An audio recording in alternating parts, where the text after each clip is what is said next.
шаби 17 сентябр барои Усмон Дембеле фаромӯшнашаванда буд. ӯ тамоми шаб бедорхӯбӣ мекашиду дақиқае ҳам нахӯбид. дастаи Барселона бошад пагоҳи ҳамон рӯз бозии муҳиме бо Элче дошт. барои чӣ Дембеле дар чунин ҳолати муҳим барои дастааш режимашро вайрон кард? оё ин ҳамон нағмаҳои қаблии Усмон мебошад? Усмоне ки интизоми ғайриқаноатманд барои футболбози касбӣ дошт? Не.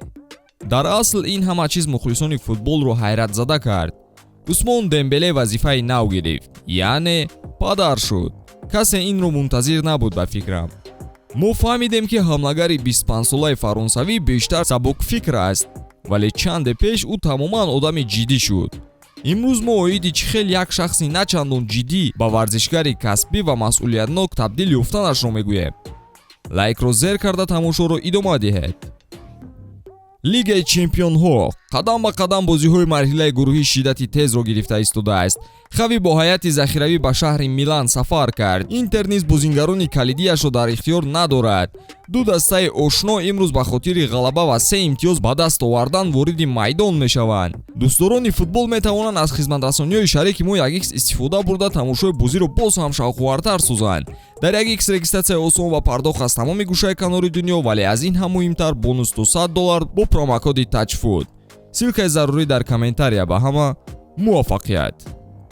Усмон Дембеле нафари нотакрор дар дастааш шуда ба ҳар масъала ҷиддитар муносибат карданро сар кард. айни ҳол ӯ яке аз бозингарони калидӣ, лидер ва ситораи Барселона шудааст. дар ёд доред замони роҳбарияти даста дигар майл ба ӯ накарда буданд. чӣ хислаташ маъқул нашуд? муҳлати шартнома, танбалӣ ва ҷароҳатҳои пайдарпай албатта. ин сабаби дар рӯйхати бозингарони фурӯшӣ ҷой шуданаш гашт. ин бача барои Барса бо арзиши 125 миллион евро харҷпулиро ба бор оварда буд. муддати 4.5 сол дар Барса буданаш ӯ тақрибан чизеро иваз накард. ҳатто ба нафари бадмедидаи мухлисон табдил ёфта буд. дар ин муддат ӯ 104 бозӣ ё худ 771 рӯз аз 1641 рӯзашро бо ҷароҳат паси сар карда буд.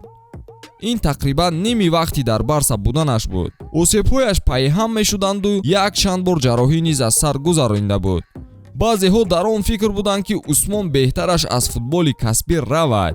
аз соли 2017 то соли 2021 ман вақтамро бефоида гузаронидам. ман 5 соли умрамро аз даст дода будам. дар ин муддат азоби бисёр кашидам. ман заҳмати зиёд кашидам то тавонам бозӣ кунам, саломат бошам ва қадам ба қадам ба пеш ҳаракат кунам. ҷароҳатҳои вазмин зиёд бардоштам. бояд болои худ кор карда аз нав ба по мехестам. бо кӯман ман талош кардам ва бо омадани хави ҳолат беҳтар шуд. аз он вақт ин ҷониб ба мушкилӣ дучор нашудам. ман корамро идома медиҳам. худамро дар Барселона хуб ҳис мекунам. ман ба ҳама даста боварӣ дорам. ҳамагӣ хушҳолем. ин суханони Усмон аз интервю ба RMC Sport мебошад. то ин дам ӯ аз зане ки ӯро дар ин роҳ ҳамроҳӣ мекунад ишорае накардааст. чӣ карьераи футболбози бомаҳорат вале беинтизомро нигоҳ дошт. ана сабабаш. оиладоршавиаш. тӯи Усмон моҳи декабри соли 2021 ҳамагонро дар ҳайрат гузошта буд. ӯ ба қабли ранги бисёриҳо ҳаёти шахсиашро реклама намекунад ва ба чашми мардум ҳам намоён намешавад. ана ҳамин рӯйдод ҳаёти қаҳрамони имрӯзаамонро тағйир дод. аз он рӯз ин ҷониб Усмон ҳунараш рушд карду боре ҳам ҷароҳат набардошт. ба фикрам касе аз чунин бозингари нозук ин ҳолатро мунтазир набуд. дар интервюи охираш худаш низ қайд карда буд ки на чандон ба обу тоби бадану тамринҳо ҳавас надорад, вале баъдан ӯ мураббии шахсӣ гирифта аз тавсияҳои онҳо истифода мебурд. ӯ роҳҳои дурусти тамрини пеш аз бозӣ ва иҷрои машқҳои махсусро ба хубӣ аз худ кард. оҳиста оҳиста корномааш ба рушд кардан оғоз кард ва техникааш мақбули дили дигарон гашт. агар 8 вохӯрии ӯро қаблан ба назар гирем, ҳамагӣ 2 гол зада 4 ассисти дигар ҳам ба қайд гирифтааст. ана дар соли 2022 вақте ки Усмон ба дурахшиш сар кард, чунин нишондодро ба қайд гирифт. 31 бозӣ, 4 гол ва 15 ассист. Дембеле танҳо соли 2018 ва 19 нишондоди олӣ дошт. 42 бозӣ, 14 гол ва 8 ассист. бовар дорем ин мавсим аз қабл дида боз бубарор барои Усмон мешавад. бовар кардан лозим. ин Дембелеи нав мебошад. Дембелее ки аз версияи қаблӣ бартарӣ дорад. мо бояд оиди оилаи ӯ ҳам гуфта гузарем ки дар ҳама маврид дастгири Усмон мебошад. ӯ ки аст? нафаре ки аз гил шакли хуб сохт. биёед мебинем. Рима Адбуш ситораи тикток буда бо зани Дембеле буданаш машҳурияти баланд касб кардааст. Рима дар кору фаъолият муваффақ ва хушқадам аст. ҳамеша дар фикри саломатии оила буда тану ҷисмашро хуб нигоҳ медорад. ба урфу одати Марокко низ эҳтироми баланд дорад. Ин сабаб шуд ки Дембелеро ҳам ба он ҳавасманд кунад. дар бораи рӯзи таваллудаш хабаре нест, вале солаш 1999 мебошад.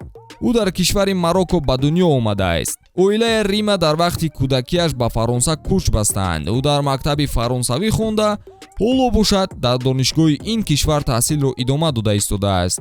дар баробари таҳсил ӯ дар сомонаҳои интернетӣ низ машҳурият пайдо кардааст. ба қавле ситораи интернет гаштааст. контенти пешгирифтаи Римаро 130 000 мухлисон обуна шудаанд. Рима ҳамчунин мухлиси Дембеле мебошад.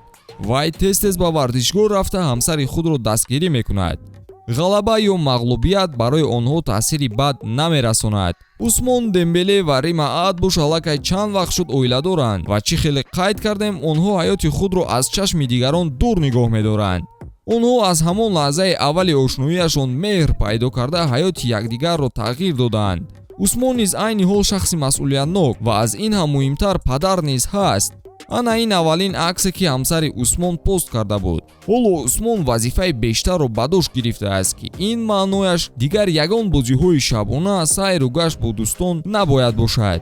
расман Усмон марди оиладор гаштааст. ин буд навори имрӯзаи мо дар бораи ситораи дастаи каталонӣ Усмон Дембеле. лайку обуна шуданро фаромӯш накунед, то видеоҳои ҷолибро аз даст надиҳед. ба ҳамин тамом то наворҳои баъдӣ тансият бимонед дӯстон.